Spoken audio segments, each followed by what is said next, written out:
Bear may be the most misunderstood character in cinematic history. Oh no, no, no, no, no, no, don't do it! Welcome back to Culture Cached. Today we're doing something a little bit different. I recently watched the film Obsession, and I have to say it is worth all the hype it is getting. It is a fantastic movie. It's probably the second best horror film I've seen this year, the first being Hokum, but then again I may be biased. I wish nothing but success for its directors and cast. Indy Nervetti deserves an Oscar for her performance, or at the very least a Golden Globe. If by some chance you stumbled across this video and have not yet seen Obsession, then I advise you to stop right now, go out and watch it. Trust me, it is worth it, and this video will have spoilers. Obsession is different to other horror films, or at least other horror films I watch. I normally watch gothic horror or paranormal horror with jump scares, which I do like. Obsession, on the other hand, can best be described as a mixture between psychological and possession horror. It tells the story of Bear and Nikki. Bear has a thing for Nikki, but is too shy to tell her, so decides to make a wish that she falls in love with him. It comes true, but not quite the way he wanted. The film is loosely inspired by the short story The Monkey's Paw, or at least the Simpsons parody of that story, and basically follows the trope of wishes that don't work out quite as you intend. It is with this action and the events that follow that the controversies arise. Many view his actions throughout the film as selfish, with some even going as far as say that they are predatory. However, I will argue that given the information at hand, what Bear knows to be true, that his actions can and should be justified. Now, before you all start hitting this like button, I am not arguing that Bear never made any mistakes. I'm arguing that, given the information he has and the circumstances he's placed in, many of his decisions are far more rational than audiences give him credit for. I ask you, what would you do in his situation? Before I defend Bear, it's only fair to acknowledge why so many people come away thinking that he is the antagonist or a creep. On the surface, I'll admit it's not hard to make this case. It is his actions that leave a trail of devastating consequences for everyone else to clean up, and in the end, does result in the murder of his two best friends. Okay, yes, I'll admit, from that angle, he is undoubtedly the bad guy. His actions look selfish, reckless, and completely wrapped up in his own ego and feelings, his own personal gain at the expense of all others. This makes it incredibly difficult for an audience to sympathize, at least at first, and the film absolutely wants you to think that. It presents Bear and wants you to see him through the damages his actions cause, rather than to understand the reasons why Bear did what he did. You're encouraged to focus on the chaos instead of what's going inside his head. What would go through anyone's head in that situation? The camera, the editing, and the storytelling all push us towards this conclusion that Bear is the villain. So, yes, if your immediate reaction after watching the film was, Bear is the enemy, you are reacting exactly as the film intends. It stacks the evidence against him without letting you think about the context or allowing you to put yourself into Bear's shoes.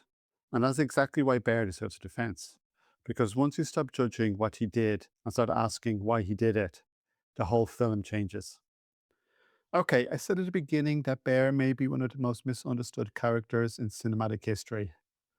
That's probably not true, but I do believe he, or at least his actions here, are misunderstood. Bear is not malicious, nor is he evil. He is presented at the beginning of the movie as being a lonely, awkward guy. He has a thing for a girl called Nikki, who it's established he has known since at least high school. However, despite his best intentions, he is too shy or afraid to tell her how he really feels. Trust me, a lot of guys can relate to this, more so than the super confident jock who can get any girl he wants. He buys a one-wish wheel for $6.99 in the crystal shop. I believe his intent was to buy it for Nikki as a gift, rather than with the intent to make a wish for himself or wish that Nikki would fall in love with him. He then, in a moment of desperation, makes the wish. I do not for a second think he thought that it would actually come true. Why would he? He bought a $7 novelty gift in a local store. It's not like he did some voodoo ritual or was approached by a strange redhead woman who asked for a clip of Nikki's hair. Now let's play devil's advocate. Even if you think that Bear knew full well that the wish would work, there is no way in hell he thought or wanted it to go the way it did. Why would you? He is completely dumbfounded at the start with Nikki's behaviour and tells Ian about it, who does nothing or offers no real advice. What follows is the consequences of that wish. Bear can tell at the start if Nikki's feelings are real, so Googles or probes if wish willows actually work. The internet tells him no, and he believes it. Yes, he may be in denial, but the opposite conclusion is that magic is real and costs $6.99. Bear doesn't know he is in a horror movie. All he knows is that the woman who he has had feelings for and idolized for years now suddenly loves him back. All he wants is to be happy, loved, and Nikki makes him happy.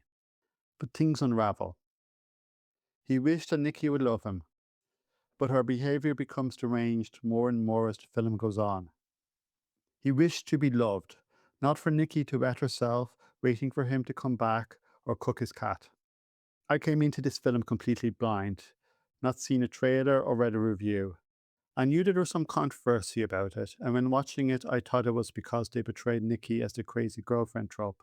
I'm not going to lie, there were moments I chuckled at some of her behavior. And we need to like take some space from each other, okay? But we have to. Nikki, no, we have to take space from each other. Nikki, it's normal for couples to have to.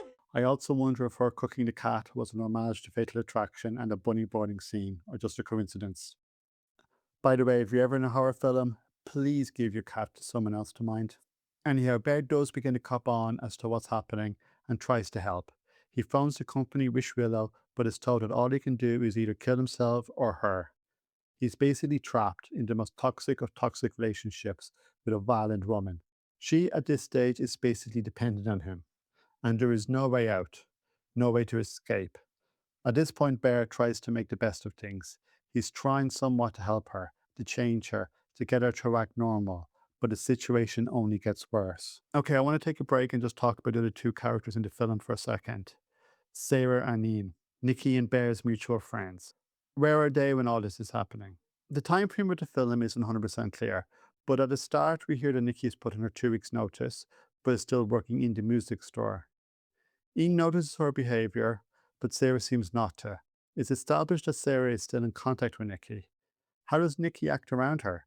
Surely they've at least talked about a sudden relationship. Ian does seem to find the whole thing odd and strange and does try to help, but he doesn't obviously know what's really going on and in the end doesn't believe in magic and pays for it. So, to sum up, Bear is trapped in a situation that may have resulted from his actions, but he in no way could have anticipated, and the only way out is to delete himself, as the kids say.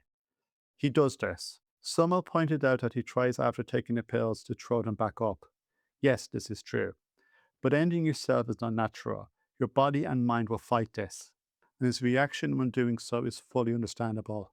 However, in the end, he succeeds and makes the ultimate sacrifice. Now, as I said, I can definitely see why people are against Bear, why he is seen as the villain.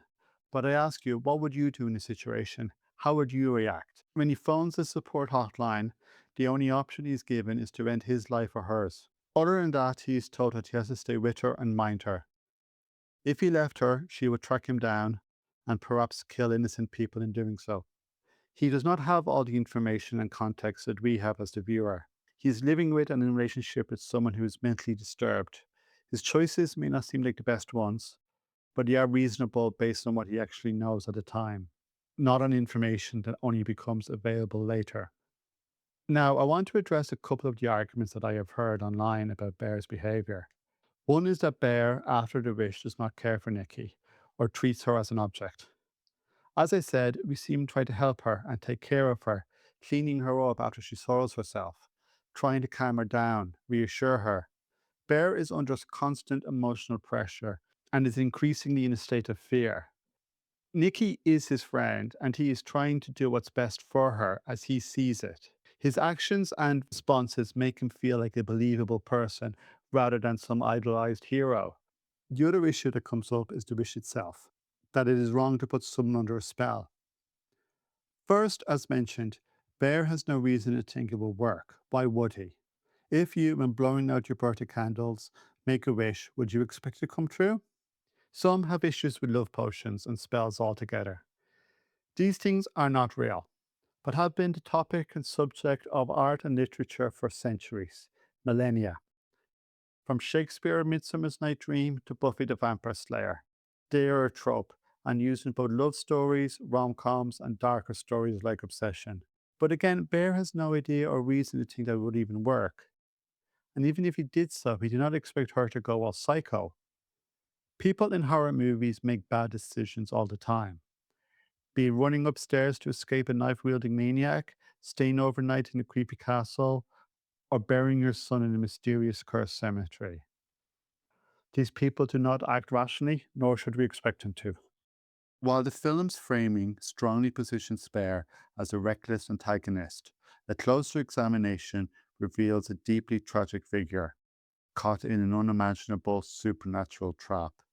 The strongest counter-argument against Bear relies entirely on hindsight bias, judging his initial actions by their extreme, unpredictable outcome. Detractors argue that his attempt to magically bypass consent is inherently selfish. However, this perspective ignores his genuine intent.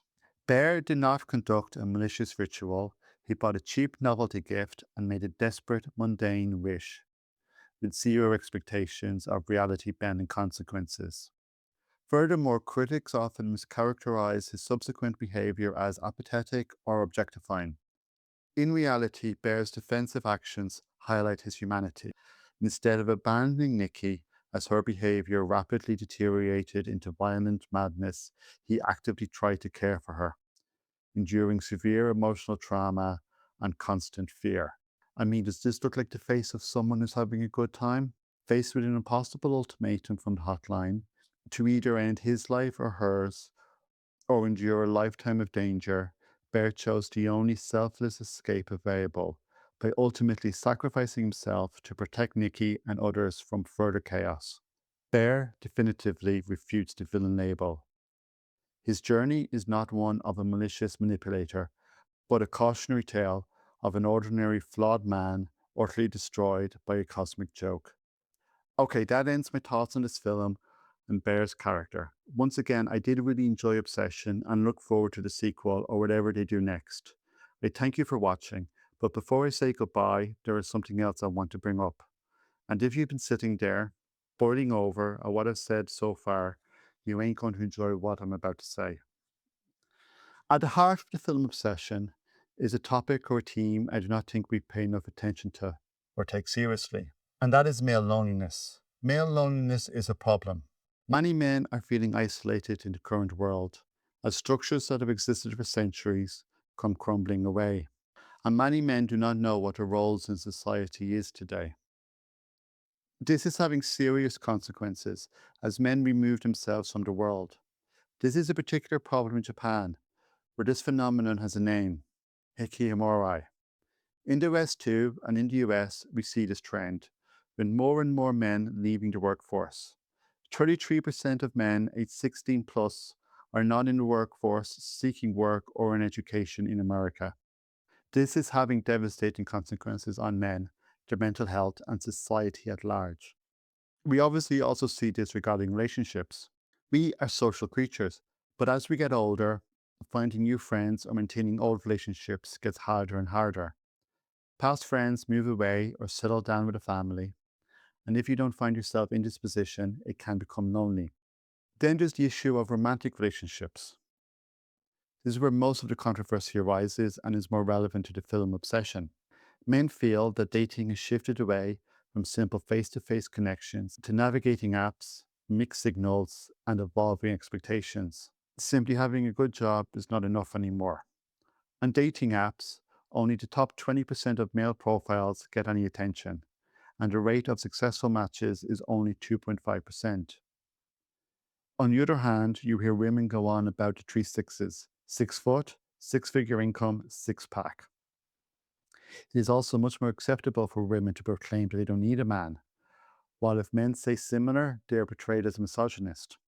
Now, the counter argument, of course, is that no one's entitled to sex or relationship, and this is 100% true. I want to make that clear. But we all want to be happy. We all crave a romantic relationship, and sexual frustration for both men and women is real. We, as people, both men and women, want to find someone, and we want to settle down. Many of us want to have families. It is seen as a natural next state in life, and in many ways, the ultimate goal. I mean, what is the alternative? Die alone? Thank you for watching. If you made it this far, I would appreciate it if you give the video a like. And if you've been sitting there fuming for the last 15 minutes, why don't you let me know why in the comments? See you next time, where hopefully we'll be discussing something a little bit lighter. See you then.